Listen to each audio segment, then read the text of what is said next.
strange substance found by a southwest Arkansas man be part of a government test? Well, that's the question at the heart of a phenomenon called chemtrails, now getting widespread attention. Well, they say the government is dumping chemicals on us to control or manipulate the weather. And they say the unusual-looking jet trails in the sky are actually chemical-laden chemtrails. People say the government is up there in airplanes spraying all kinds of chemicals to change or manipulate the weather, leaving what you see there, and they call that a chemtrail. So what I look up there and I think are contrails, you're telling me are chemtrails? Yes, that a contrail would be dissipated by now. And it's interesting, Dale and Christina, this is of interest not just in this country, but European countries and frankly all over the world. A lot of folks interested in it. Well, Dave, you mentioned that climatologists and others who study the atmosphere believe that they'd be able to surely spot any kind of signs of an ominous plot. Our journey started in San Diego, California, where thousands of scientists, engineers, policymakers, and journalists gathered for the American Association for the Advancement of Science Conference. One of the topics was the artificial manipulation of the Earth's climate, also called geoengineering. During the meeting, scientists spoke about the plausibility of implementing geoengineering campaigns throughout the world under the guise of preventing global warming. One widely accepted theory was to block the sun by spraying something into the atmosphere. When they were asked about existing aerosol programs, they stated clearly that no such programs have ever been implemented. But strangely, these proposals sounded exactly like what people around the world are claiming is already happening. When I found out that the American Association for the Advancement of Science was going to be held down here and the main body of topics would be on geoengineering, I had to come. I had to be in on this. I had to hear what these top climate change scientists had to say. That's the other question about chemtrails and whether geoengineering is being deployed right now without our knowledge. I don't have any personal insight into that, other than to say that I've worked in government at pretty high levels in the White House and in at state government. I'm personally skeptical of that, but obviously you never know what you don't know. Chemtrails. On the internet, they are cited as proof of the government creating clouds to combat global warming. They claim the American government, with the secret approval of the national government, is covertly using jet aircraft to spray population centres with aluminium, with barium and with strontium so as to reduce people's humidity and reduce the global population. I'm always a little bit suspicious because the government doesn't seem that capable to do something on such a large scale. That is not rain, that is not snow, believe it or not. Military aircraft flying through the region is dropping chaff.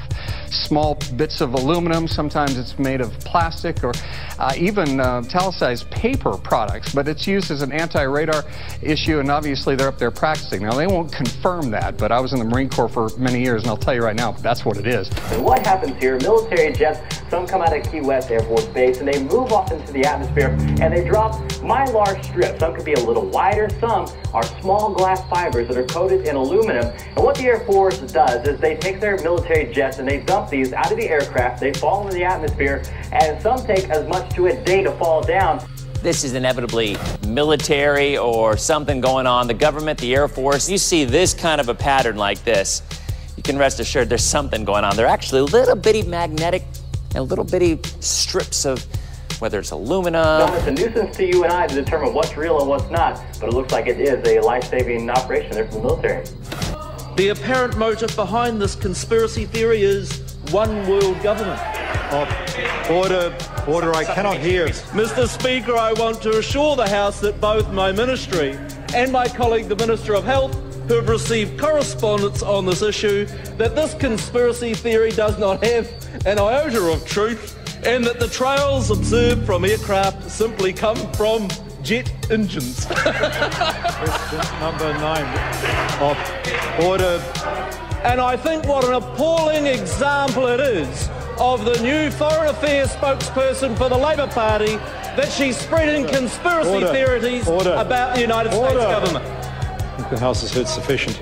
It is called geoengineering, fighting global warming by putting a chemical dust in the atmosphere and reflecting harmful radiation back into space. We take geoengineering to mean deliberate, large-scale intervention in the Earth system. There are a variety of schemes that have been discussed for geoengineering. A classic example is injecting reflecting particles into Earth orbit. Nevertheless, there might be some good reasons to think about alumina. It turns out, first of all, there's been a lot of work on the environmental consequences of alumina in the stratosphere. The big deal really is that alumina has 4 times the volumetric rate of forcing for small particles as does sulfur. And that means you have 4 times less surface area for the same rate of forcing. And this is a much bigger deal. You'd have roughly 16 times less the coagulation rate, and that's the thing that really drives removal. So you could get away, we think, with much smaller mass fluxes. So that's why we see things like in the use aircraft patent from '89, they talk about aluminum. And that's why we're seeing in the surface water samples aluminum. And here's David Keith saying that aluminum has 4 times the reflective volume surface area. So they'd like us to think that we're talking about sulfur, but here they slipped up and let it out that aluminum is 4 times better to achieving their ends, and it sounds like it's going to be one they don't want us to know the effects of. The little picture is from a nanofabrication study, which shows you can make very high quality, and do this in just a jet in a very simple way, make high quality alumina particles just by spraying aluminum vapor out, which oxidizes. So it's certainly in principle possible to do that, and there's a big literature that's already looked at that. And you could do that by either building new versions of these aircraft or even re-engineering existing aircraft. So there's some ideas of that. So you go to an engineering firm and you want this done. They don't say this is hard or unusual. They say, okay, yes, we could do it. Aerosol geoengineering looks like it is so cheap that the cost is basically not going to be an issue. That means that implementation decisions will be risk-to-risk decisions. The risk of doing it against the risk of not doing it. And it makes the problem of how we govern it fundamentally harder and different and novel. So I've told you that it's cheap to deliver materials to the stratosphere, and I'm convinced that's true. I don't think that will change. But I think the more we do research, the less easy this will look, the more complicated the environmental effects will look. And that's a good thing, because right now it looks too easy. So I think that if we do more research, we're likely to find out that it's harder and more complicated than we thought, and the side effects are harder to manage. And that's a healthy outcome that will make it easier to do the management. Of course, the opposite reaction is possible. It's an empirical question, how people will actually react to knowledge about this. Another reaction is to say, if these crazy scientists are so concerned about putting CO2 in the atmosphere, they want to think about these things, then that might actually mean we should be more serious about the risks of CO2 in the atmosphere. And by the way, it's not really a moral hazard, it's more like free riding on our grandkids. And by the way, it's not really a moral hazard, it's more like free riding on our grandkids. Numerous air quality studies, including from CARB, California Air Quality Resource Board, have named submicron-sized particulates as being particularly harmful for human respiration. Through all the discussions today, I have not heard any mention of this fallout, and has this been studied, and also the effects of a highly reactive metal like aluminum on toxifying soils and waters? The question is, what would be the effects of these materials on human health if they came down into the stratosphere, in particular small particles and aluminum? So the collaborators of mine working on the aerosol scheme are actually folks from Carnegie Mellon who focused on human health impacts. And while we haven't published it, that was the very first thing we did, was do the order of magnitude calculation in level pencil and paper, but with an expert on human health impacts about whether there could be an issue. And for aluminum or other particles, there are a lot of toxicological things that need to get looked at seriously. But if you're just thinking about the sheer number of particles and the human health impact of small particles, the answer is, well, we haven't published it. That was the first thing we looked at with some of the leading experts who do epidemiological research on human health impacts, and it's not even close to being an issue. Clarify, so 10 megatons of aluminum dumped into the atmosphere would have no human health impact. So let me be more careful here. To separate out the toxicological, so the alumina we've only begun to research and published nothing. Alumina we've only begun to research and published nothing.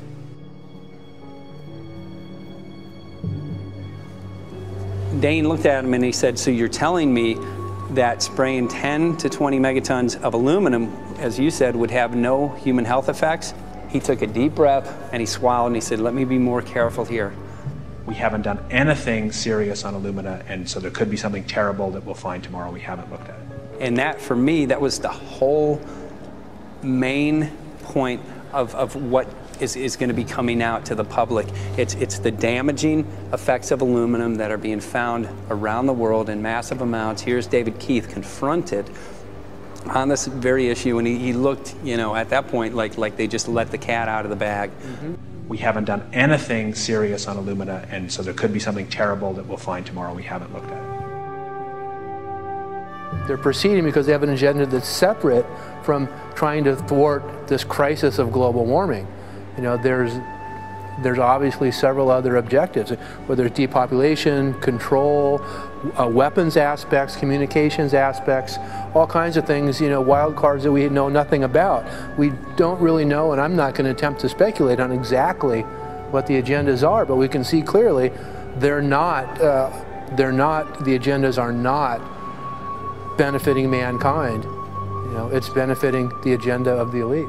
And so I think the question is, how do you draw the line between some activity that is allowed and doesn't need global governance and activities that do require global governance? Dr. John Holdren has agreed to serve as Assistant to the President for Science and Technology and Director of the White House Office of Science and Technology Policy. I look forward to his wise counsel in the years ahead. My personal opinion is that we have to keep geoengineering on the table. We have to look at it very carefully because we might get desperate enough to want to use it. So what would we do if in year 2040 or 2060 there's a severe climate crisis, say widespread famines or Greenland sliding suddenly into the ocean? That the only plausible way in which we could start the Earth cooling this century is to directly intervene in the climate system, say by putting particles in the stratosphere. We do stuff in the stratosphere all the time, of course, and so it's not as though the stratosphere is absolutely pristine. But you don't want to have people going off and doing things that involve large radiative forcings or go on for extended periods, or for that matter provide lots of reactive surfaces that could result in significant ozone destruction. You know, maybe I'm putting a particle into the atmosphere because I'm trying to make money, or maybe I'm putting a particle into the atmosphere because I'm engaging in scientific research and trying to understand cloud physics, or maybe I'm putting this particle into the atmosphere because I'm trying to make it rain locally to seed a cloud and get more snow on our ski slopes. And this obviously raises all kinds of questions. It's hugely risky. It will likely negatively impact some people, but we might find ourselves in a situation where those risks seem worth taking. One of the things that really shocked me was in one of the breakouts they had the benefits of these programs and then the risks. Now the benefits, the one thing that was stated was the just cooling the planet. You know, some of the risks were ozone depletion, droughts in Africa and Asia. I got to tell you, I came away from this experience after listening to these scientists for 4 days of symposiums, really concerned because it's clear now that they are justifying, rationalizing, and looking to legitimize some really, really horrible impacts, further impacts on our environment. And they're basically formulating the sales strategy and the implementation and oversight strategy and the funding strategy. After San Diego, I was shocked by the programs that had been proposed. I decided to write about it. That night when I finished, I sent the article to an online publication with my email address attached. When I woke up the next morning, my inbox was flooded with responses from around the world. Why? Because I had just broken the story on aluminum in geoengineering models, which I had no clue at the time that very few people knew about. Now this metal, aluminum, is being found in massive quantities way above normal levels all over in rain, in soil, and in snow. After that, the calls started pouring in from people who were desperate for someone to investigate. That was the fuel that started the film. Before we started filming, we had the opportunity to sit down with one of our favorite authors and documentarians, G. Edward Griffin, to find out what he knew about the subject. I'd like to talk for a minute about an issue that's getting more and more attention. That's the issue which scientifically is called stratospheric aerosol geoengineering, also called the chemtrail issue. I'm very aware of the chemtrail versus contrail controversy. As far as I'm concerned, it's an open and shut case. I have been watching the development of jet travel from its very beginning. I used to live near the Los Angeles airport. Remember when the first jets came in and landed, man, they made a big noise. We never heard a noise like that before. And we used to go down and sit at the end of the runway and watch these jets come in and take off because it was a novel experience. I've been watching jets all my life, and I know about jet contrails. I've watched them. They're vaporized moisture, ice crystals, and they get out there in the atmosphere, and then they effervesce and evaporate and then disappear, and you can see them. The plane moves along, and the little white trail follows right behind it, and usually about 10 or 20 lengths of the plane or thereabouts, and then it's gone. And you can still see them that way, by the way, once in a while. So there goes a contrail. These other things we're talking about are not at all the same phenomena at all. These planes go by, and they billow out this white smoke, and it covers the sky from horizon to horizon. It doesn't dissipate at all. And they crisscross each other. And you see this thing cover the sky and turn it milky, and then people start having trouble breathing, and then you hear stories about the aluminum and barium deposits that they're picking up and the residue. And you put it all together, and I don't see how anybody who's got their eyes open and their mind open can come to any other conclusion but that somebody is spending a lot of money and effort to spray the planet. The question is, why? I have my own theories, but I hope that there will be some good investigative reporters go out there and get us the answer. I know that whenever it's finally discovered, and it will be, the people who are doing it will undoubtedly say, oh, well, we did it for you folks. It's for the greater good of the greater number. It's for the society. It's probably to prevent global warming.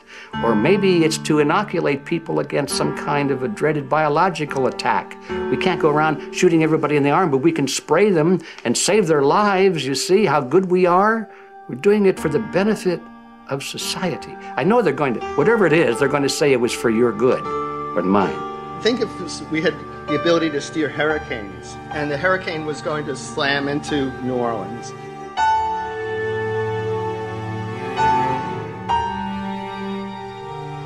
And let's say you could steer it so it would hit Mississippi instead, where for 100, that means I would be willing to more or less kill 18 Mississippians to save 1,800 New Orleanians. And if you do that knowingly, are you murdering those 100 people? And there's all kinds of equity issues there. Now, also, we might be wrong about our steering, and if we didn't do the research right, maybe our steering would intensify Katrina and even kill more people in New Orleans. And so this question of how do you develop the confidence to know that your intervention will reduce overall damage, and then how do you deal with the understanding that you might be damaging some people who wouldn't have been damaged before while saving people overall? The spraying appears to be mostly in NATO countries. I've seen it here in the United States, I've seen it in England, I've seen it in Scotland, I've seen it in Canada, and I've had reports from people who live in France. There's a grouping, there's a political grouping here of some sort. It's international in scope. It's not just an American phenomenon, it's international. And anybody that wants to investigate that, I think, has to take that fact into consideration. They're going to find a political grouping and a political motive here. But in my humble opinion, it's not in your good or mine at all. I don't know what it is, but we'll soon find out.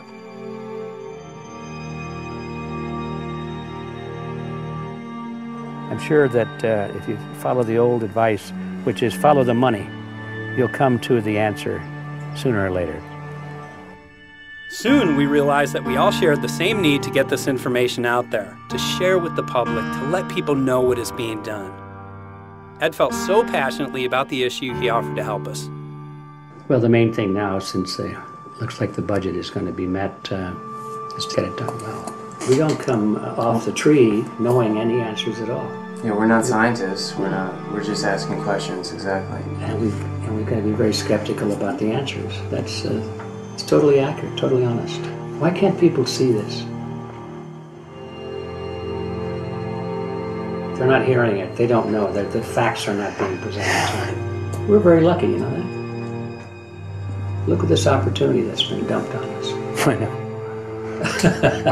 Opportunity. It's, well, this is going to... Yes. This This is going to be a battle, I know that. Challenge and a battle, but I mean, why are we here if it's not for that? We're going to go to a short break with DJ Foxy. I go to get hold tomorrow, so it's going to be you for the moment. I'll call him again. So. Sounds good.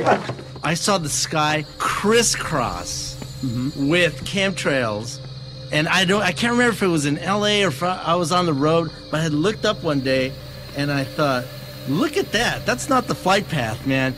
That was a grid, a regular grid. Yeah. Over the city, and I couldn't believe my eyes. Milky white clouds. And, you know, it all seems very obvious, and now the evidence of what we have on the ground with the aluminum, the barium, strontium, and with what we see in the patents and what the geoengineers say are going to happen, I mean, for the everyday Joe, this is a slam dunk. This is a very delicate moment for the powers that be, because they're taking a covered-up operation like the tropospheric aerosol program, or chemtrails, Project Icarus, whatever, it's had many names over the years.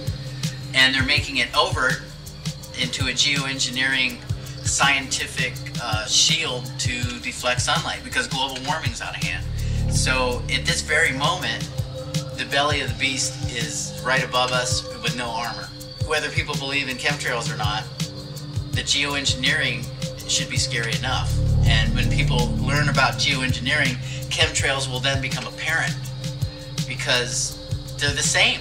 So you're talking about global conspiracy here then? Geoengineers propose doing this on a global level.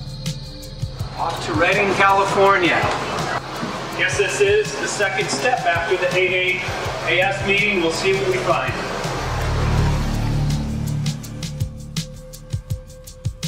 Right here in Northern California at Dana Wigington's house. He owns over 2,000 acres overlooking Lake Shasta. He told me about some of the challenges that they're having up here. Let's go and talk to Dane. We'll see, you know, what's going on his property. We'll see what he's going through and also what action he's taking based on the test results that he has.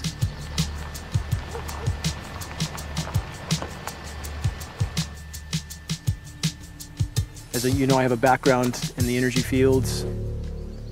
I worked in the first solar plants in the continental U.S. in the early 80s. My home was on the cover of the world's largest renewable energy magazine, so this is my background. My goal has been to alert the public there is a mountain of toxic material falling on us, period. Before about 5 years ago, our skies were typically blue, and now you see it's covered with lines and haze. And virtually nothing you see on the horizon, nothing you see in the sky above us is a natural cloud. I mean, it is virtually all the remnants of these aircraft lines that you see fanning out, spreading into clouds, artificial clouds. But the sky is a very dirty look to it. There's not the white cloud blue sky that we had only a few years ago, but it looks like there's some sort of massive industrial activity or forest fires burning over there. And we see that typically every night. You see even down to ground level, the clarity drops off significantly, and we don't see that except for the days when we have these long, lingering trails that spread and cover the whole sky, and on certain days you can see these trails actually dropping vertically like a veil. We assume the particulates are descending, and we have the tests to prove that we are being inundated with levels of aluminum and particulates that are literally tens of thousands of times what would already be considered high. So we're not talking about exposure to a slight percentage higher of these toxic materials. We're talking about quantities, for example, off the side of Mount Shasta. If you can pan back, that's a landmark in Northern California, considered to be a pristine water source. Aluminum or snow sample off the side of Mount Shasta tested 61,000 parts per billion. This is just ordinary snow water, and people are drinking this stuff when they're hiking on the mountain. And remember, government action is required at 1,000. This is 61 times over the government limit, and our hikers are drinking this poisonous water on Mount Shasta Mountain itself. God. Barium, 83. Strontium, 383. So this summer, the people climbing are drinking poison. Basically. I certainly wouldn't want to drink 61,000 micrograms per liter of aluminum. And again, we've already seen in 5 years soil pHs in this area that have escalated 10 to 12 times, and we can prove that conclusively. Well, this is not speculation. We can prove conclusively that these metals have been in the rain. We have duplicate samples. Bachelor of Science in Forestry, International School of Forestry at Missoula. Master's in Zoology, specialized in aquatics. 35 years with the U.S. Forest Service as a wildlife biologist. And before that, several years with the USDA Soil Conservation Service as a soil conservationist. Also have run the botany programs, range and grazing programs. And I continue that today. Right now I do a lot of master gardener consultation work. When I started this garden back in about 2005 or so, the pH here was 5.5, 5.6. This is the old soil survey of the county. You can look at the page right here. This is my soil right here. It's a Dietz 125, 126 here at my house. And here, the soil reaction pH should be between 4.5 and 6.0. And over there in the pure mud, it's even a little darker. It's 6.8 right there. And what can this do to plant life and ecosystems? Well, you haul one of these things out and you start looking at the little things that are crawling around the soil. A lot of times they aren't there anymore. The little soil arthropods that you can barely see on a microscope, you can actually see movement with this. Little tiny macroscopic, look like little moving pieces of dust. Those start to go away. They're not gone entirely, but they start to go away. This is black oak acorns. You know, this is pieces of cedar wood. You know, come on, folks. This should be very acid, and I'm getting 10 times higher than expected. There's something really wrong here. But you can see all those reports, lots of them. Have over 20 reports here. Well, at least 20. I'd say it'd be closer to 30. All revealing dangerous amounts of aluminum and barium. You know, the science is there that something funny is happening, and the naysayers say, well, so what? Isn't neutral good? Well, no, neutral's not good. Neutral is not good. If your soil is supposed to be 5.6, it should stay 5.6 if you want the forest to be healthy. And if you want to grow a good garden, you have to keep your pH around 6.0, 6.5. I think that we just need to wake up and just look at what's happening, because we can't just ignore it, because it's going to get worse and worse if we just keep ignoring it and pushing it away like, oh, that's nothing. There was mason jars, and they were brand new, sterilized, and that's what we catch the rain in. And then there was a HEPA filter that we tested the air with. Okay, so you caught rain and then you basically filtered air. What did you find? Aluminum and barium.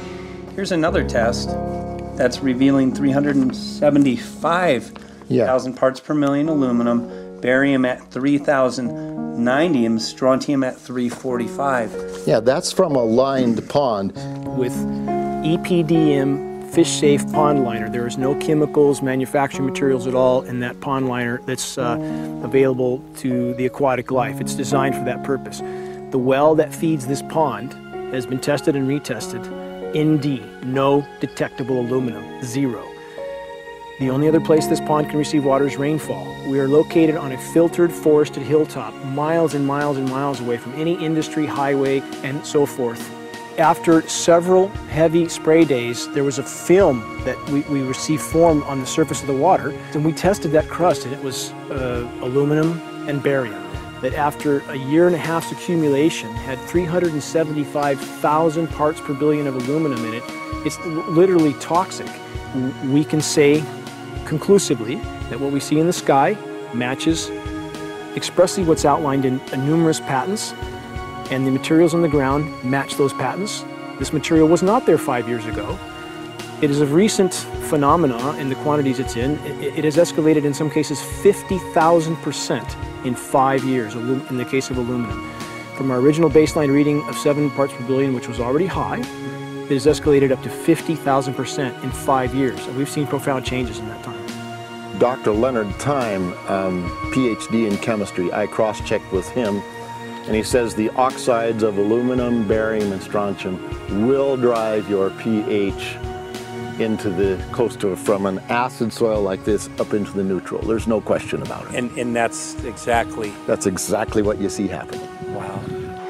I have a doctorate in inorganic chemistry from Oregon State University, in which I was working with different metals and oxidation states, and then did a postdoctorate work at Brandeis, where I was working stabilizing off-oxidation states of different metals.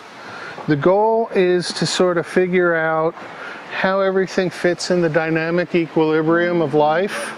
I was working with Francis up in Mount Shasta, and he showed me some rainwater analyses that had to do with levels of aluminum, strontium, and barium in the atmosphere. So I feel the major toxin in these chemtrails is the aluminum. And from the levels we were looking in at Mount Shasta, this is totally, totally unacceptable. When you get to metals and biological systems, you're no longer talking about the bulk aluminum that people think about when they're drinking from soda pop cans and that. So once it gets to the aluminum oxide stage, it just forms a plaque within your arteries and shuts down life. When you take elements that normally aren't out in the environment and you start putting them in the environment, it raises some serious red flags. Aluminum is a very specific, nasty and biological systems. It takes that site and it never lets go, and it shuts down the site, and that's it. And so as you accumulate aluminum over time, it causes major neurological damage because it ends up as aluminum oxide that's essentially stuck in place and can't be flushed out by normal systems. At the core of everyone's condition, there's always some level of toxins. And aluminum is known to have cancer-causing effects. The half-life is decades. I think that we should be working on taking more of these toxins out of our environment instead of adding more toxins in. It's very concerning that if we add more toxins to our environment, that will be increasing the rates and risks of cancers. Even one patient is not worth it.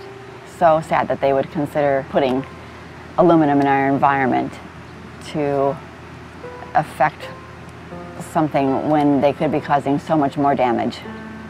Wherever the material is coming from, it is there. The amount of metal falling on us cannot be disputed. Absolutely, this is not speculation. The amount of metal in the last 4 years, as I said, have increased to a degree of thousands of times, and California Air Quality Resources Board has studied the aerosols from China. These metals are not amongst them. Mike, the reason I've chosen to focus so primarily on this issue is I feel all other issues are secondary. What could be a greater priority than not being able to walk out your door and take in a breath of air without sucking up heavy metals? If our land base is being poisoned, if our waters are being toxified, what will we have left to work with? Whatever we choose to focus our time and energy on, whatever our political beliefs, that this is a common ground for all of us. We must have air that we can breathe that's not full of toxic chemicals and metals. We must have water that's not completely laden with whatever is being emitted from these aircraft. And if people stopped to consider that the atmosphere is as thin as a layer of paint on a basketball, it is an extremely thin layer that allows life to exist on this planet. To simply treat it as a physics lab and experiment with it until it is broken beyond repair is folly of unbelievable proportion. And if people understood that this sort of experimentation not only is going on, but has been going on for a very, very long time. Going back 50 years, there's been countless climate manipulation, weather modification programs that the vast majority of the public is completely unaware of. And if they think that this is not true, that certainly that somehow they would have known if it was occurring, I would ask them to look at things like Agent Orange and the things that governments do because they can, because there's no one to stop them, because they have these huge military machines that want to control everything. And in fact, the government's own document, perhaps you may have seen, it's available to any online, is called Owning the Weather, an express goal of our government, and not just our government. He told the Associated Press that the American government has created weather tampering techniques so that the New World Order will be able to starve millions of Americans and control the rest. There is weather control techniques. Number one, the entire patents on the equipment. Number two, Senator Claiborne Pell's complete statement and story of his own that not only does it exist, but that we even utilize it as far back as the Vietnam War. Well, Murph, we're going to do what we can. Let's see what we can do. You got the scientists behind you. The scientists are with you, so at least this scientist is with you. I may not have $1 million budget, but I've got enough to show that something's dreadfully wrong. You got it. All right. So Arizona will be this Monday, the 21st. Senator Johnson up in Show Low. So we're going to be in the car a whole long time.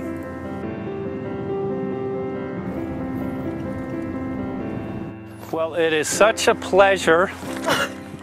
This is such an excellent place back here, I'm telling you, Michael. But you know what?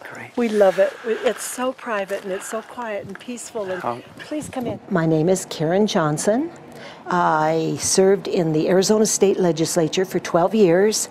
I was in the House for 8 of those years and in the Senate for 4 of those years. When you see a plane fly overhead, there's a trail that leaves the end of that plane, and it goes from one horizon all the way to the other as the plane flies across, and it begins to filter out and cover more and more of the sky in kind of ripples. It widens out and fills the whole sky. I mean, how could anybody think that that was the case? And then to live and to be underneath that and know that whatever is in that is falling down upon you and upon your animals and upon the earth. And I mean, it's frightening to me. And if people don't start really waking up and facing the fact that we've got people that are doing terrible things to us, and we had better wake up and fight back now. I mean, I'm the mom of 11 kids. I've got 35 grandkids. I mean, I've got a stake in this. I care about what is going to be left for my children. I care about it, and I'm extremely worried about what is going to be left to them.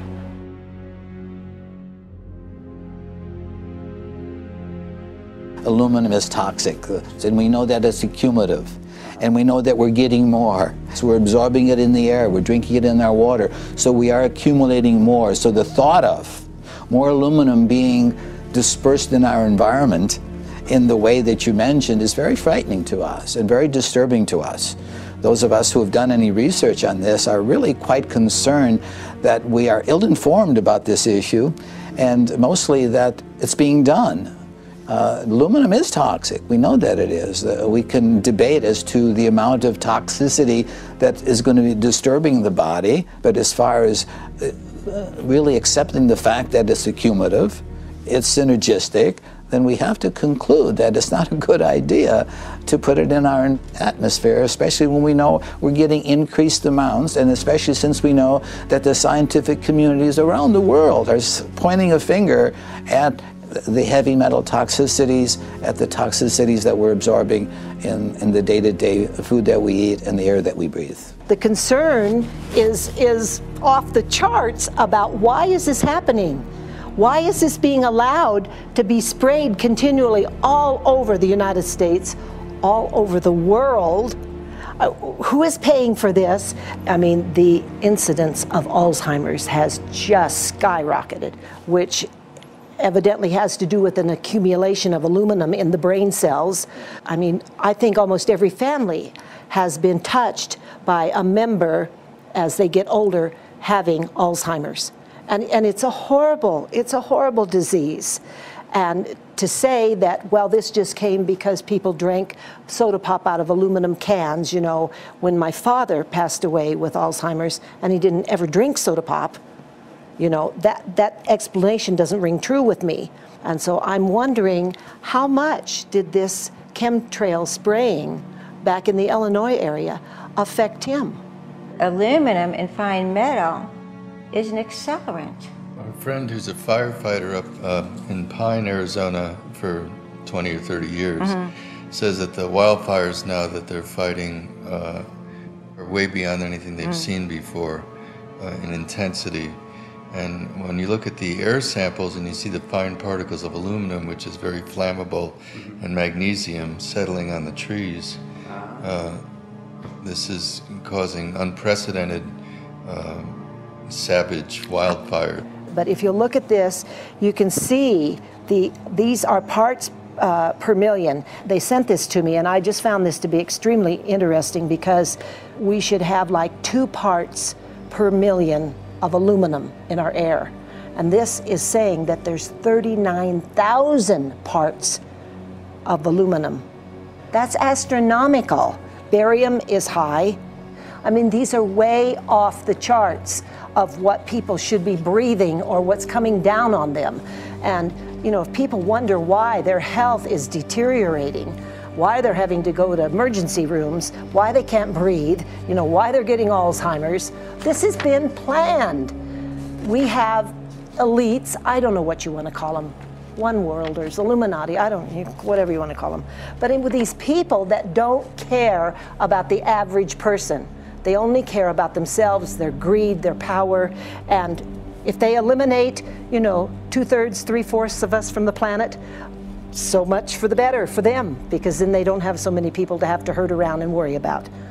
So this is a lot what this is about, and this is very, very alarming and scary. I mean, where is this stuff coming from, and why? Why is this kind of stuff being put out there? You know, I've heard different explanations about, oh, we need to cool the planet, all this and that. But if people are up there trying to cool the planet, why do they need all this kind of stuff in it?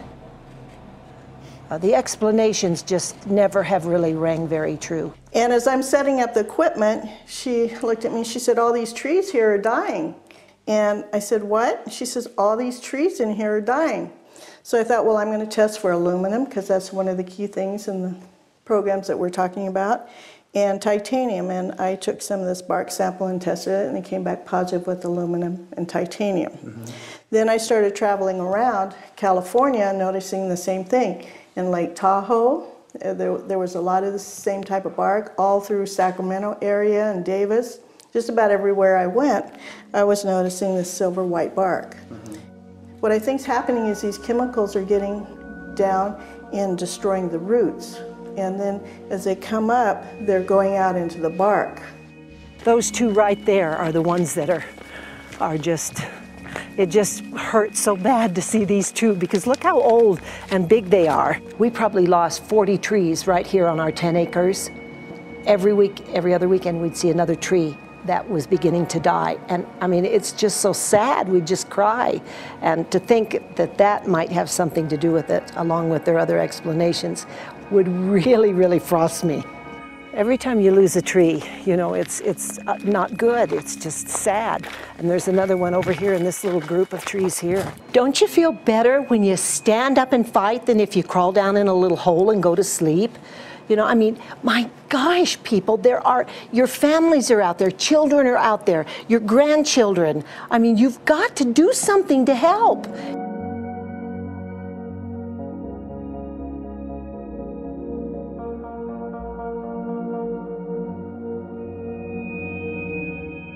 My greatest hope is to get people to question. And hey, if they don't wake up while we're there, I'm hoping to plant some seeds. We're going to the most beautiful place on the planet, Hawaii, to see what's going on, collect some data.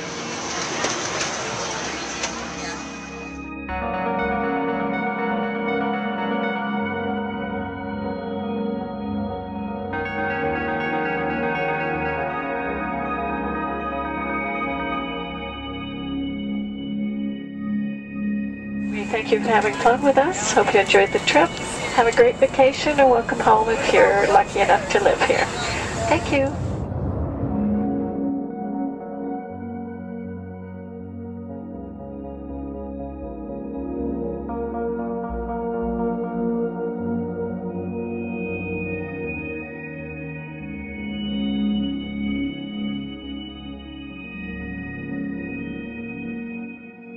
The whole valley's off the grid, so it's either solar, wind, or generators.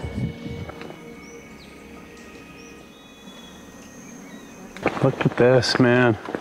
Yeah, the mind can't even conceive of a dream of this. Right. Yeah, right. Even coming here, and one would never think, you know, in paradise that it's getting destroyed. And they're doing it island style. They do it off the island, right? They do it off the island, so they don't, you know, you don't see the chemtrail airplane. The theory is that they're spraying the ocean, offshore, and it's coming in on the... And it's coming in. Now these are coming from the west. They're also spraying on both sides today. A lot of this stuff is actually chemtrails coming this direction.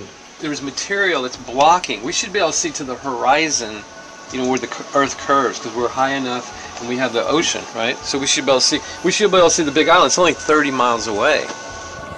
And you can see it's not a blue sky behind it. That's the key. It's all, you know, has that kind of weird looking blue, like silver blue, I call it. And this is a nice day. You know, there's no more blue sky. The night we're gonna look at the stars at night, and it's like, you'll see it. You can count them. There's so few stars at night now. There should be hundreds of thousands of stars, and I can count the stars. There's like one here and one planet here. It's like, you might see, some nights you'll see 100, some nights you'll see 10. This is what concerns me, this kind of stuff right here. It's just soft. Okay. This just comes right off, this bark. That's not natural. For I've seen hundreds of thousands of coconuts, and I've never seen it falling apart like that. Look at this, you guys. I've never seen anything like this. I used to trim trees all the time in the Big Island. I've never seen anything like that. That's why I'm concerned.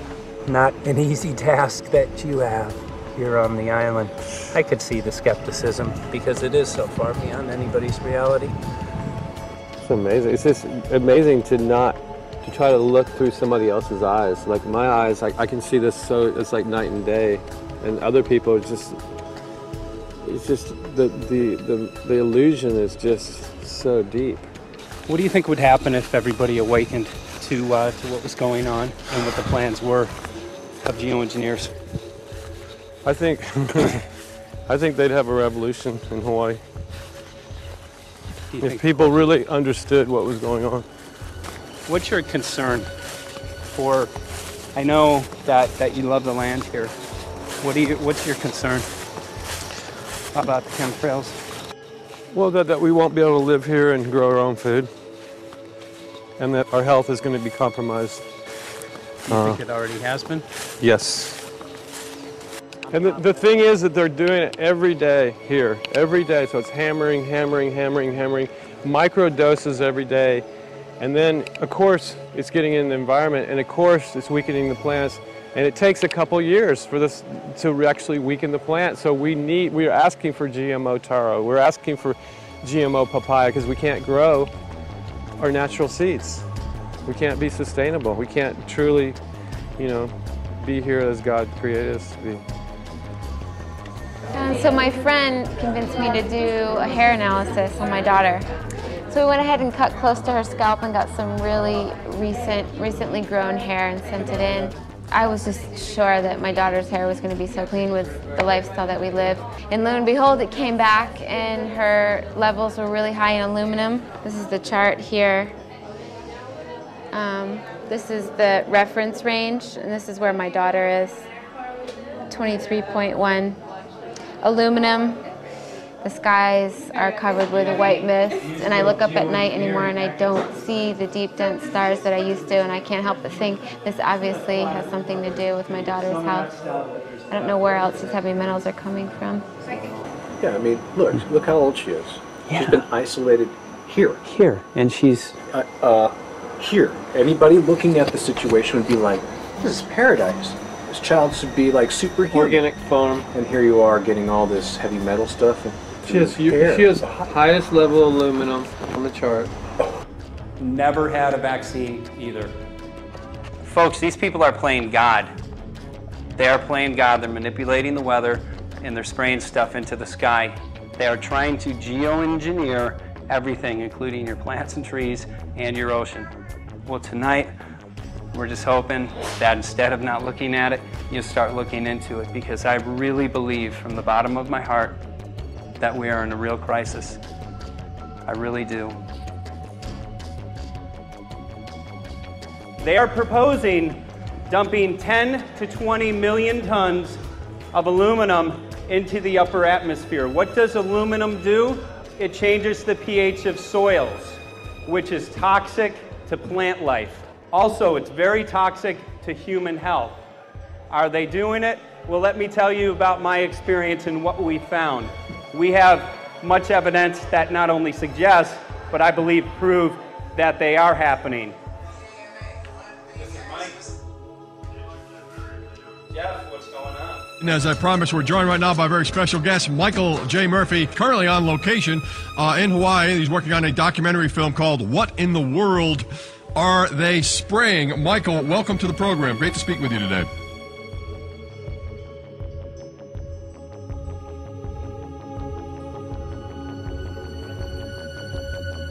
I had a friend who recently, he's always looking at things from a different perspective. He's a bit of a conspiracy theorist, you know, and he says that whenever the president comes to LA, there's no spraying that week. Could you have a better place for an interview? I mean, look. Well, this is being done over our farms and over our things. So basically, they want to eliminate our ability to eat organic food, have clean water. So in some ways, it sounds to me like, and you know, again, it's just a projection, but it sounds to me like this is control. How do we control the masses? Yeah. How can aluminum be good for you in any? And what was the second chemical you mentioned? It's barium. Barium aluminum. Obviously, those are toxic to everything. To human health. To human health, to farms, to animals, to everything. 61,000 parts per billion. And there should be a government alert at 1,000? At 1,000, people are drinking this. People that climb the mountain, they're drinking that snow. It's poison. Oh my God, that's so disgusting. So that's 60,000 times above regulation. Exactly. 60,000 times above regulation. And I've talked to friends, and they're like, well, that's just ice.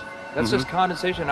And I'm like, you can talk to a second grader. Ice doesn't float in the sky and spread out that way, you know? You're not an expert, but you're a concerned citizen who said, wait a second. Who's actually doing the research. Yeah, you're doing the research, and that's what we need to do as Americans and say, you know what, I want to know what's going on. I want to know what the FDA is doing to my food. I want to know what the government's doing with my air, my water, and the soil. And, you know, it's just great what you're doing. And I just, my kudos to you for bringing light to this subject. Put all of the theories aside, just what geoengineers are proposing and what's being found is scary enough. So we can just address that. And I encourage more people to just step up and ask questions and do what he's doing. So thank you, Michael, very, very much. Aerosol spraying aluminum affects everywhere, and we have a beautiful tropical climate which I believe might be in jeopardy. So we wanted to not only come and bring the message of what people were finding around the world, but encourage people to test for the aluminum, strontium, barium. Essentially, I think it was an effective trip. I saw a lot of people here in Hawaii, in Maui, awake and not only curious, but willing to look into this deeper, and that's my only hope. This is one of the boldest moves, I think, from Ed Griffin yet. This is the taboo topic that nobody's supposed to talk about, and that is aerosol spraying. Now, we've got tons of documented proof of errant aerosol spraying. It just blows my mind that the whole essence of humanity has always been to look up into the sky and ask why. Though there are no limitations, there's endless space, an endless universe. Now, in the 21st century, we're not allowed to do that. Anyone who looks up and sees the giant grids and the X's in the sky that weren't part of our existence until just a decade or two ago is somehow called a kook. And the people that are the best and biggest proponents for the revolution and for liberty, they don't want you to talk about it because you could discredit them. It seems to be an industry that's being built up to milk the taxpayers by undergoing some kind of a giant global spraying program to make all kinds of money on the project. And they don't seem to care really what effect it has. They're not trying to experiment to see if humans can survive it or anything like that. They just want to get this stuff up. And then we discover, as we're going further down the line, that there are companies generating genetically modified organisms, seeds, modified seed crops they're being engineered to resist the aluminum in the soil. And a lot of crops won't grow in that. And so now, after they've messed up the soil, all the farmers were going to have to go back and buy seeds that have been genetically engineered to resist the aluminum that have been put into the soil. And all of a sudden, mankind is completely dependent upon these companies like Monsanto and other giant agricultural firms. You can't even grow natural seeds anymore.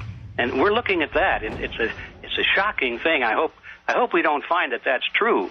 But all the arrows right now are pointing in that direction. We get into cost-benefit analysis here because there's also HARP could be involved in this. Geoengineering, as you guys mentioned, which is documented heavily in Dennis Kucinich's bill, that is the Space Preservation Act, which, by the way, I don't think got through Congress. And then Kay Bailout, as we call her here, Kay Bailey Hutchinson, also put together some legislation in order to qualify geoengineering, which, again, is supposed to save us all from global warming. But it is cost-benefit analysis because they can benefit on so many different levels. Ed, that's how they do everything, isn't it? That's right. And, you know, there's an old adage, if you just follow the dollar, follow the buck, you get to the source of the problem.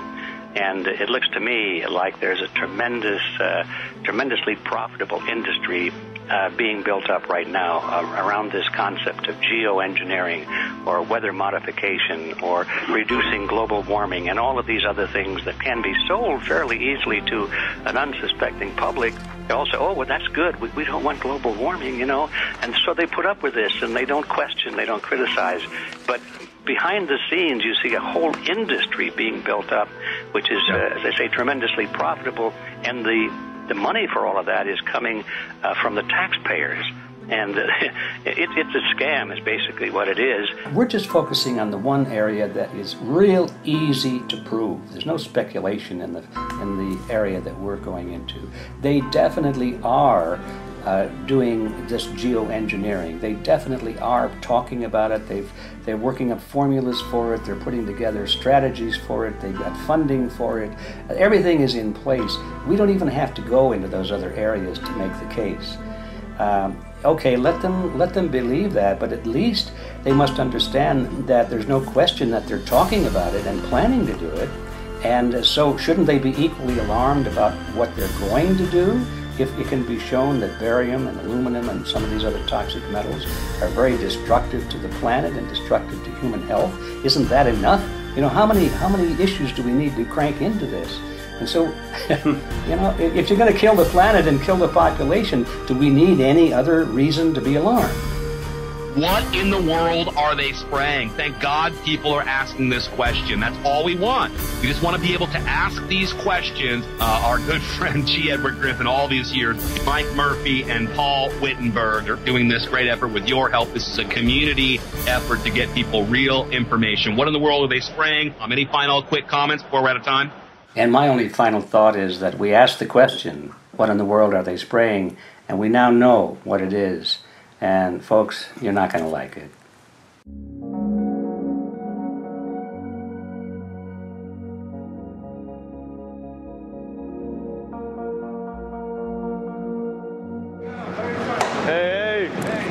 I'm Peter Vreken. I'm from Belgium. I'm 54 years old. I can't believe it myself. I'm a very happy and grateful person. We are doing the job the police or the Justice Department or the Environmental Department should have been doing. And it's really essential that it's going to be a grassroots revolution. I think so. God is on our side because we are not fighting against, but for. Yes, we're fighting for. I was in the council for about 25 years and also a period as the mayor. So from that moment on, 10 years ago, everything started to change. I start to get a picture of what is really going on. And it became crystal clear to me that we, humankind, have been manipulated and dominated and exploited for centuries. And this chemtrail phenomenon made me angry because I was so helpless.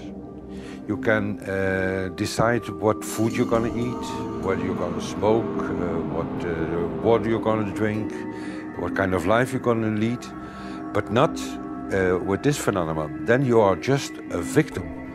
It's only a game. And there have to be good guys, and there have to be bad guys. And luckily, we are in the position to be able to play the role of the good guy who has the chance and the opportunity to overcome. 3 days that we shared with them, my heart just dropped because it was such a beautiful way to live and such a peaceful way to live. I left thinking, what's this going to be like in 10 years?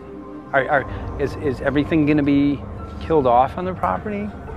And if it is, how are they going to get their food source? Are they going to have to take a class, you know, and get certified by company XYZ? And what are the requirements for that? And that really is the end of freedom. I'm concerned about that. I definitely, I really am. Yeah. I learned to say everything is now as it has to be now. And everything is going to be okay. It's going to be all right. It's going to be okay. Yeah. Yes. I have this deep feeling that in the end we will prevail because we have the right on our side. The cosmos is helping us. And I have this strong feeling that we are being supported by entities and by forces we can't even imagine.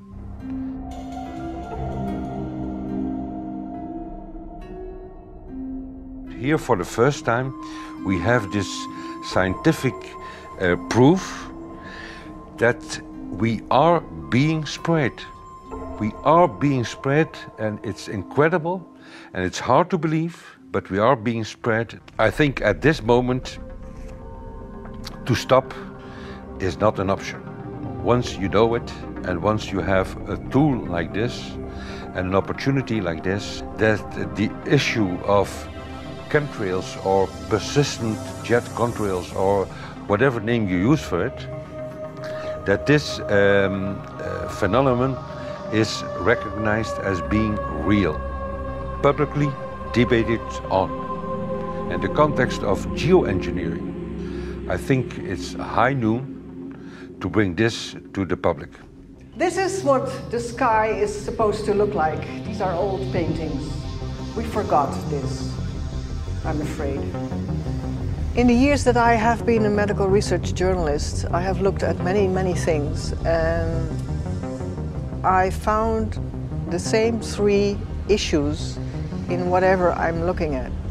And that is that we are being dumbed down, we are being made sicker, and we are being made infertile.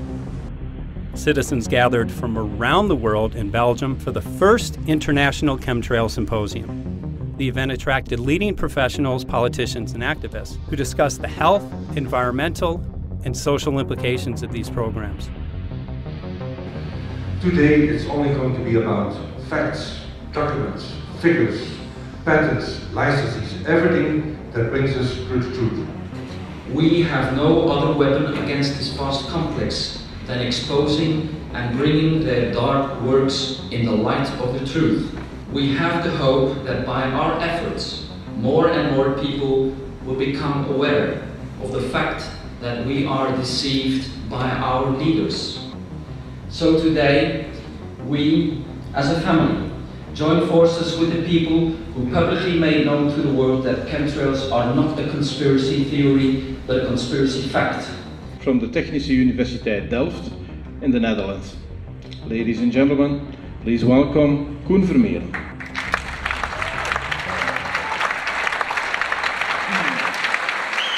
Well, I'm Koen Vermeeren. I'm a university professor of Delft University of Technology. Usually people are with their heads to the ground in their own two-dimensional space and they don't look up. But if you do, you see more and more spaces like this. And it worried me too. I have no explanations to our students about these phenomena. And then I studied it myself and I found out that I couldn't give them the answers they wanted, because I think that the phenomenon is not natural. It's not natural what is happening, and the explanations that are given to us are not enough for me.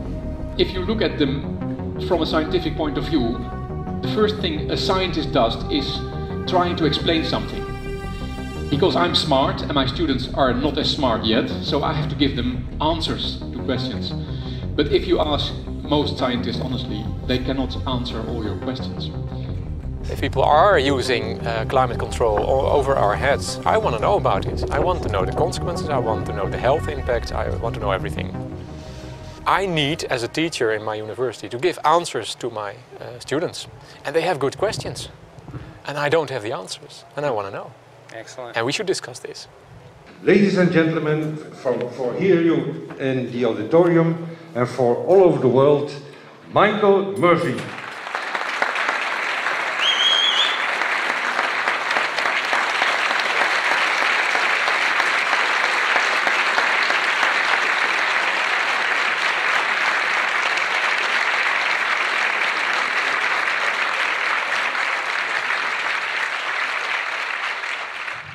Well, thank you very much. It's definitely an honor to be here in Belgium. The people who are in power control everything. They control the markets, they control us, now they're even controlling the weather. And they can use that for warfare applications. The one thing that they cannot control is what God had originally made, and that's natural organic seeds.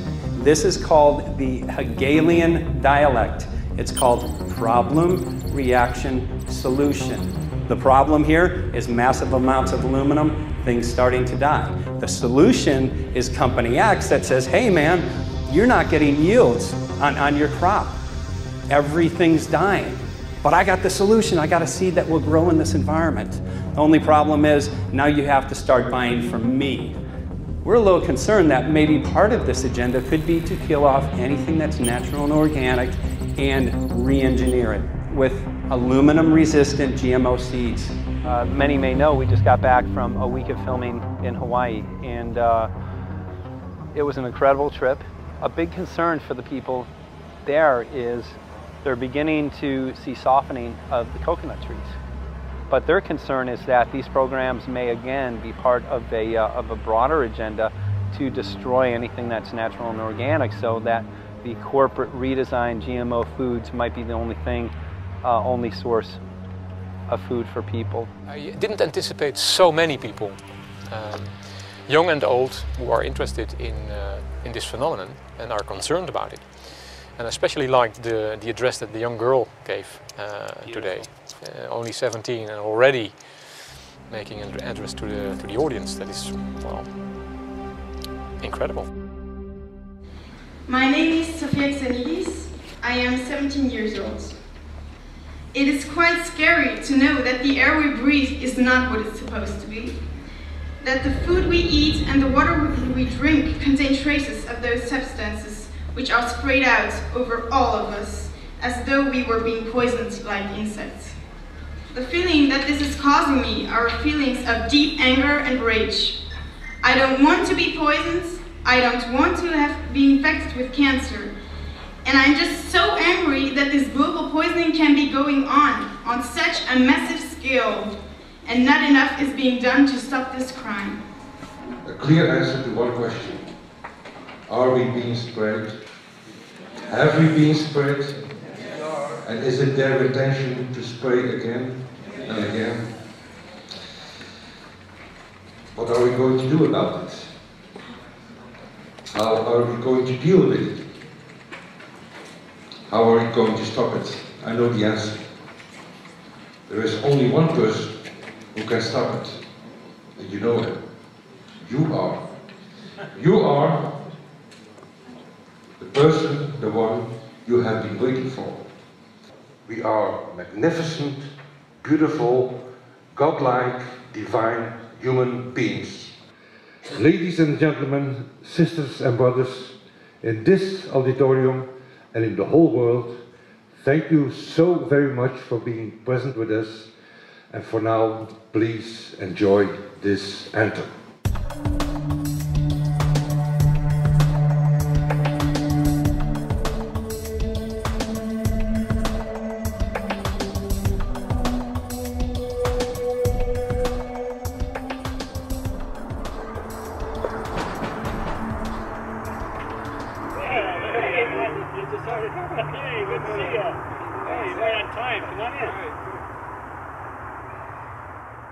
So anyway, I'm glad that the weather's been good for you fellas so far. Just think if we were doing this in the wintertime, you might, if you're going to Washington, D.C., you might run into snow. Thank God we're not. That's right. You know, it's interesting because of the different weather modification programs. There's something like, I think, right around 32 in the continental U.S. alone going on. So the theory is that geoengineering is in part weather modification. You know, Mike, that's a very good point. There are so many subsets connected with this issue of geoengineering. People are writing to us all the time with information about the connection to global warming and the connection to weather modification. Some people think there's a connection with Morgellons disease. Others think it's kind of a means of transmitting electromagnetic impulses from the HARP antenna system up in Alaska and Siberia. Boy, it gets your head spinning. And each area, I think, is worthy of investigation, but we have so little time. I think it's wise for us to stay focused on just the aerospraying and the toxic effect of these chemicals and the destruction of the planet and the damage to human health. What more do you need than that to convince people that we have to put a stop to it? So to stay focused, I think, is our mission on this one.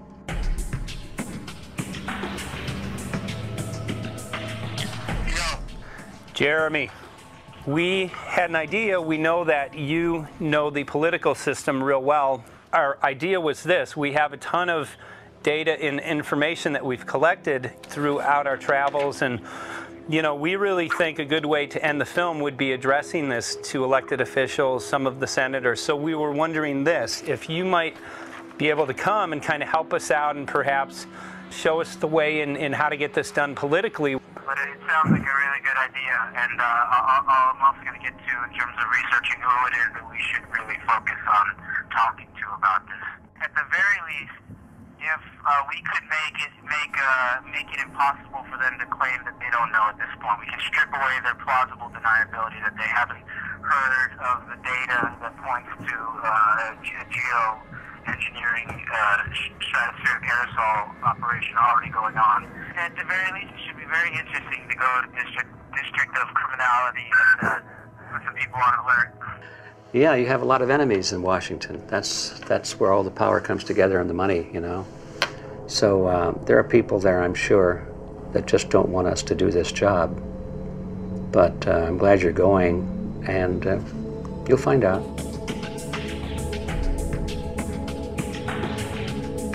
We took the data to Washington, D.C. There we presented our elected officials with the following letter.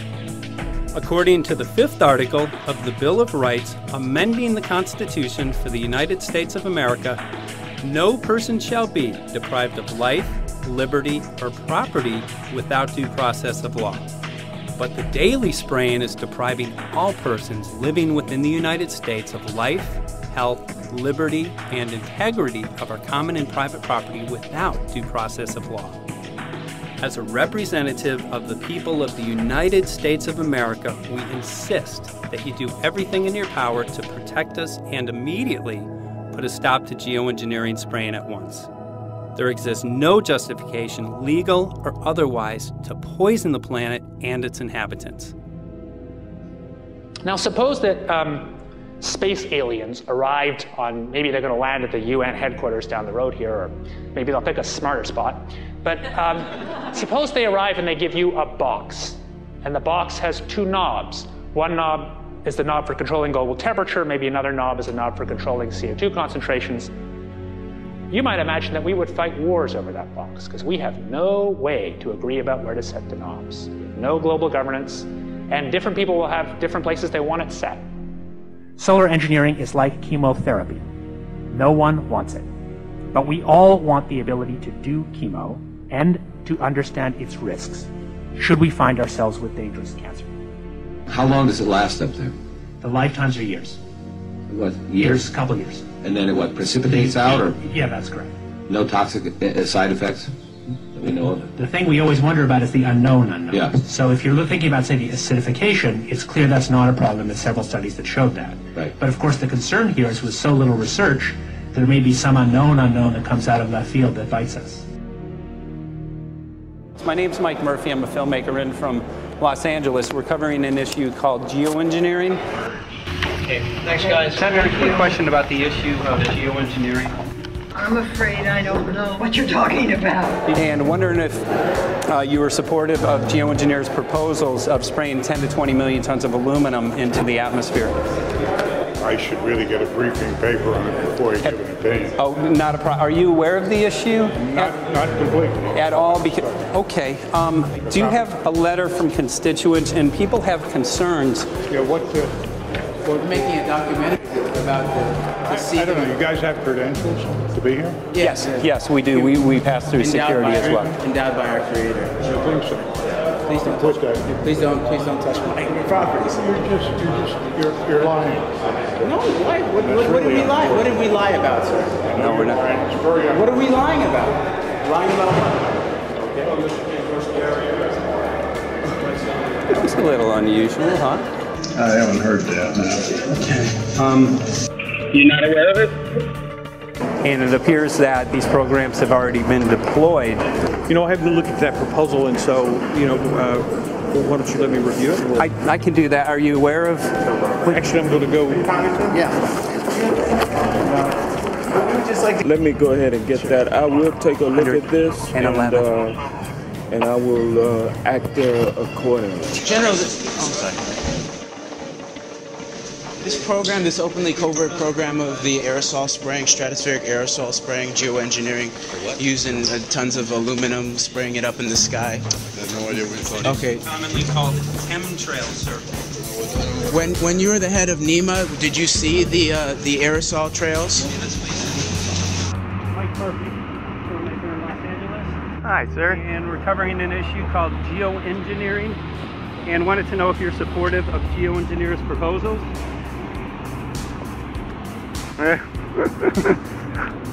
Congressman?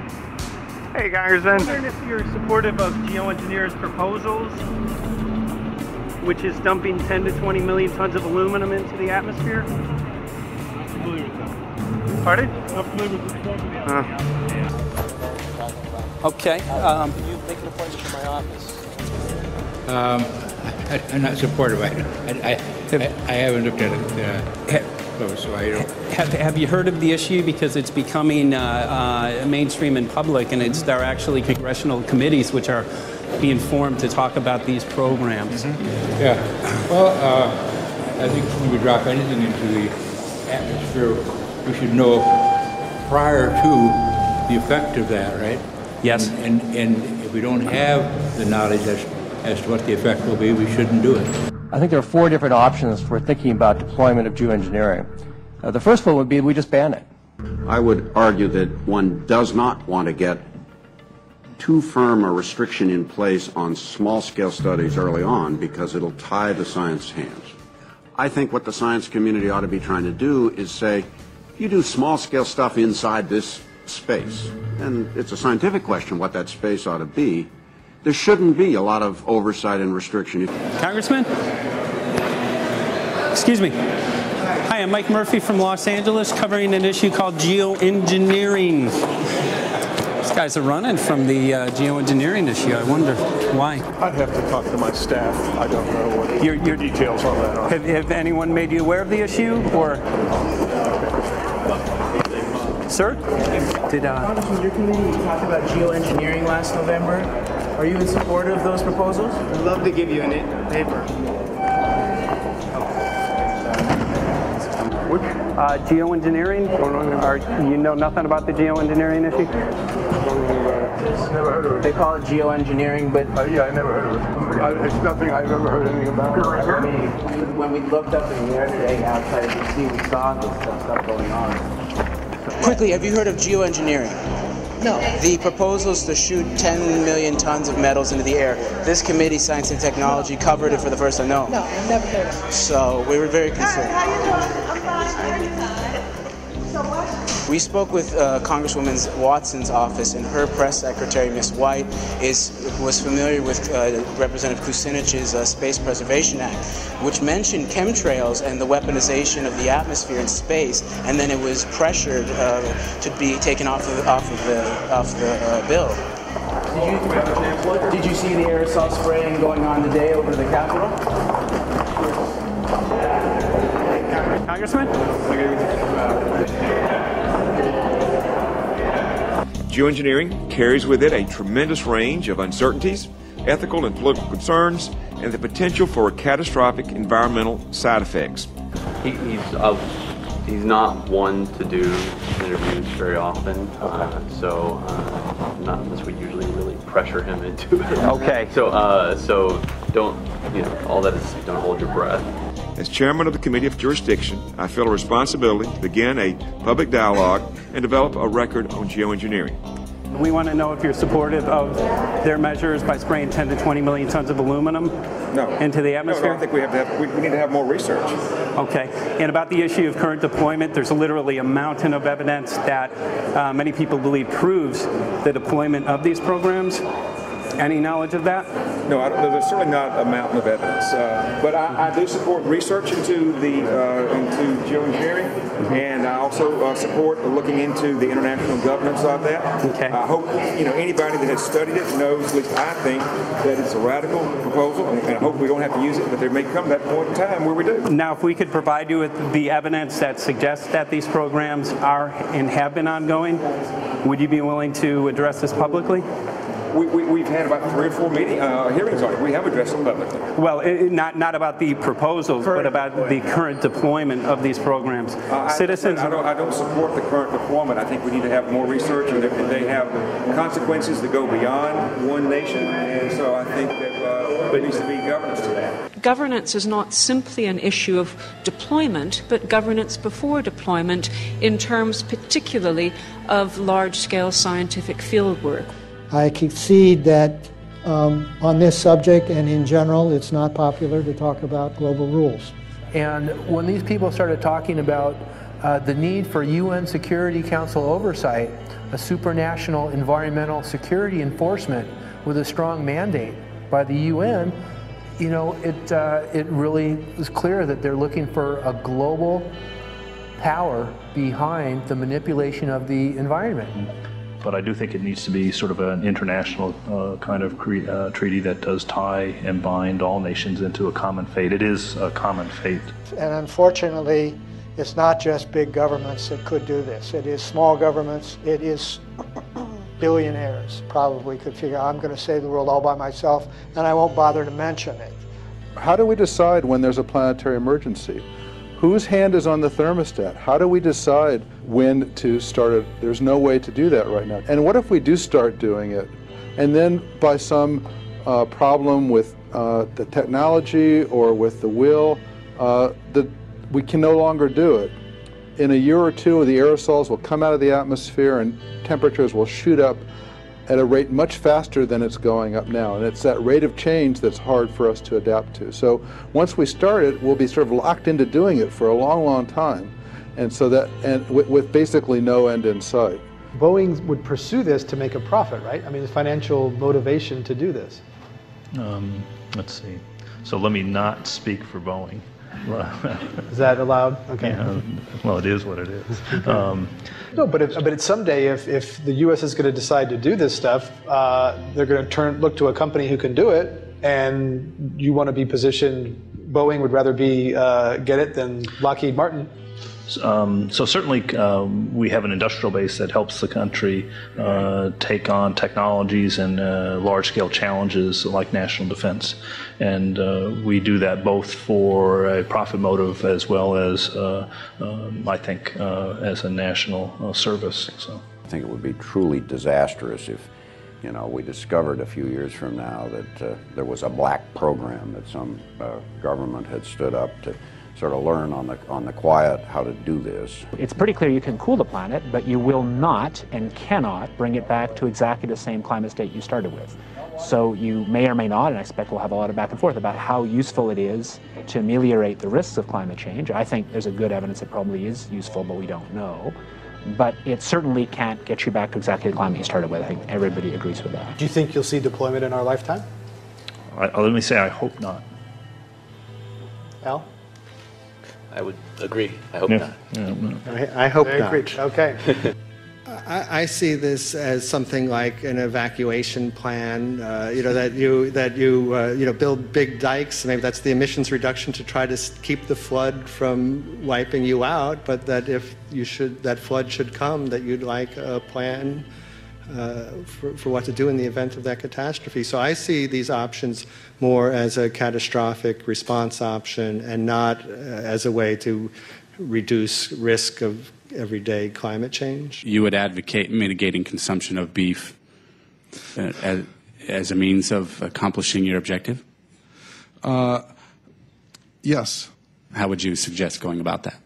You can't. I mean, it's your job to decide what to tax and what not to tax. Obviously, if you wanted people to behave differently, you give them incentives and disincentives for behavior. But I'm sure that's the answer you wanted to hear, Mr. Smith. If only my time had not expired. Thank you, Mr. Chairman. Because there's literally aluminum and barium contamination found around the world, believed to be from these programs. Like, look, today over the Capitol looks like they're deploying some type of aerosol. Did you see it? No, I didn't, but good to see you. In a James Bond scenario, some rogue rich guy puts some airplanes in the air and seeds the clouds. What is to prevent that? I'd be glad to talk. Just call our office. We'd be glad to talk. Okay, are you aware of the issue? You do it through the...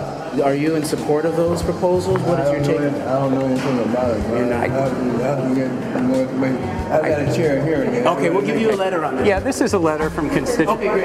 Excellent. And many people believe that these programs have already been deployed because mass contamination has been found. Geoengineering programs, stratospheric. Got it. Yeah. Spraying from airplanes. So what is happening? People from around the world are finding contamination. Let me take care of this and I'll talk to you when I come back. I'll be back. He's here. Thank you very much. We see that even though we might make the average temperature of the planet about right, the rainfall patterns change some from today. And some places become warmer and some places become cooler. So there are going to be winners and losers in this geoengineering activity if we were to do it. But nevertheless, as David has said, there are reasons why we might consider doing it. Many people are deeply concerned about it because of the toxicity of aluminum, and it has been addressed to Congress in various committees. Would you take a look at a letter from some of your constituents addressing the concerns? Excuse me if I go. Okay. Can I give you a letter from constituents? Are you aware of their proposals of dumping? Gotcha. Thanks. Well, I'm not familiar with it, so I don't know what they're doing. Okay. Well, geoengineers are proposing just that, dumping aluminum and barium into the atmosphere. Why would they do that? Aluminum's a precious metal we can use. Well, the stated goal is to actually cool the planet. However, there's a... Sounds strange. Right. Exactly. So they're proposing dumping these metals into the air to block the sun, essentially. We're here to just find out what members of Congress are I hope aware. we'd have a strong hearing on that before we decide to do I would hope so. And there's plenty of evidence that not only suggests that these programs have been deployed, because we're finding contamination of aluminum and barium on the rain, snow, and soil. Okay, thank you. Thank you. LA County has seen 200% increase of Alzheimer's over the last decade.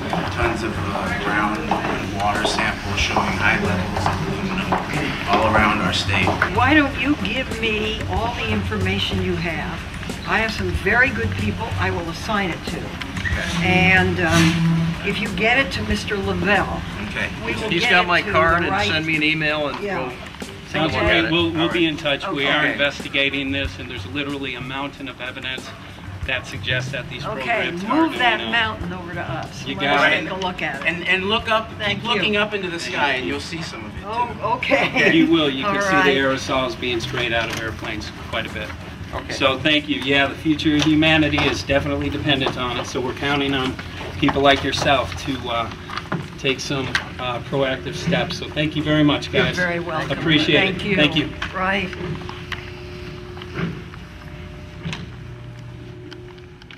A lot of Congress was running down the hallways to avoid answering any questions, looking for doors in the hallways. So apparently the war is against all of us, and we're all in a hostage crisis.